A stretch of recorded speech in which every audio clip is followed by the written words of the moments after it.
today's video naman po, ay excited po akong gumising. At alam niyo po ba kung bakit? Kasi ngayon po ang delivery ng bagong sopa namin. At ayan nga po, excited ako. Kaya lang, kailangan ko pang hintayin na dumating ang daddy ko. Nasa trabaho pa po kasi siya ng mga oras na yan. Kaya ayan, tsaga-tsaga na lang po muna ako maupo dito sa isa naming sopa. At laro-laro na rin po kami dito, magkakapatid.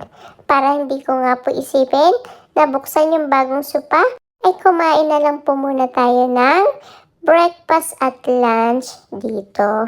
Siyempre, meron po akong mini donut at saka po itong biscuit ko.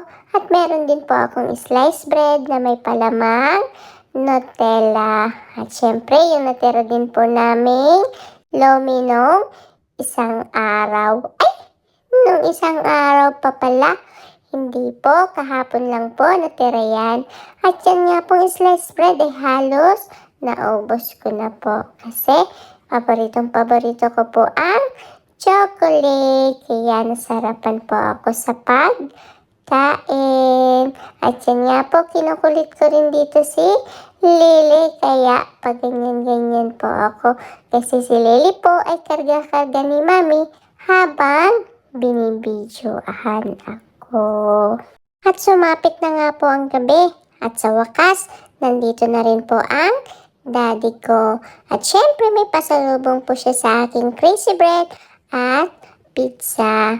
Lagi naman po may pasalubong sa akin ng daddy kasi yan lang po lagi ang halos kinakain ko everyday. At sabi nga po ay ubusin ko daw po muna itong mga pagkain ko bago nila buksan yung sopa. At syempre excited ako kumain. At nang nakatapos nga po akong kumain dito, ay taran, inuumpisahan na ng daddy kong buksan itong mga sopa namin. At syempre, gusto ko rin po makitulong. Kaya ayan po, nagtatanggal-tanggal ako ng protector nung dineliver sa amin. At syempre, ibinibigay ko po kay Lily pagkatapos kasi andyan po siya sa sopa at naglalaro-laro din po. Naiinip na nga po ako kay daddy sa pagbubukas ng isang maliit. Kaya sabi ko kay Lily, ay kami na lang dalawa ang magbukas dito.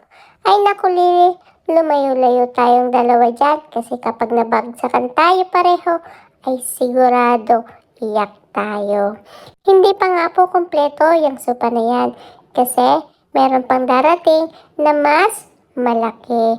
Kaya lang, ang delivery time po ay nasa 1 to 2 weeks pa.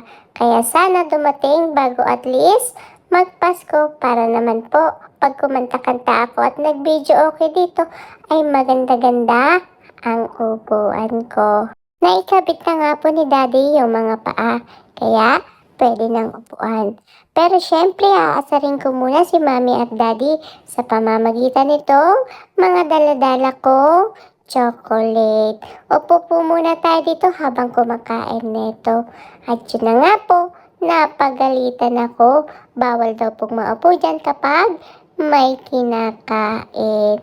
Kaya ayan, dito na nga lang po ako sa may lamesa. Yun lang po ang kwento ko sa inyo today. Bye-bye po!